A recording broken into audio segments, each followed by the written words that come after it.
स्वामी विवेकानंद एक बार किसी काम से अमेरिका गए हुए थे और वहां उनके पास एक अंग्रेज आया और उसने स्वामी जी से एक सवाल पूछा कि स्वामी जी, आपके हिंदुस्तान में माँ को सबसे ऊंचा दर्जा क्यों दिया जाता है? क्यों लोग पहले माँ को पूजते और बाद में भगवान को?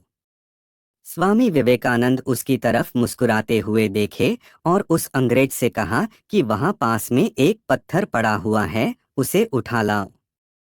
अंग्रेज पत्थर लेकर आ गया। अब स्वामी जी ने उससे कहा कि इस पत्थर को एक कपड़े में लपेटकर अपने कमर से बांध लो।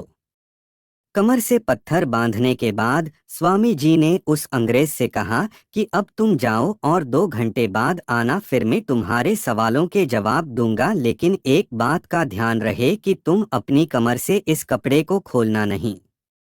अंग्रेज वहां से चला गया। पत्थर के वजन के कारण उसे चलने फिरने में बहुत तकलीफ हो रही थी और 1 घंटे पहले ही स्वामी जी के पास पहुंच गया और उनसे कहने लगा कि रहने दीजिए, मुझे आपसे कोई सवाल नहीं पूछनी, मैं अब ये पत्थर हटा रहा हूँ अपनी कमर से।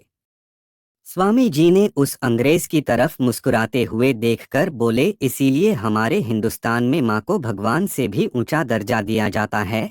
तुम इस पत्थर को अपने कमर से 1 घंटे भी बांध कर नहीं रख सके और माँ हमें पूरे 9 महीने अपने पेट में रखती है। बड़ी से बड़ी आंधी तूफान क्यों न आ जाए, फिर भी हमें वो किसी तरह का नुकसान नहीं पहुंचने देती है। शिक्षा।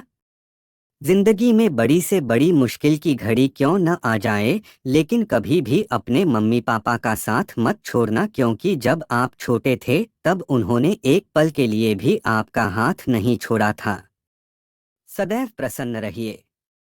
जो प्राप्त है पर्याप्त है।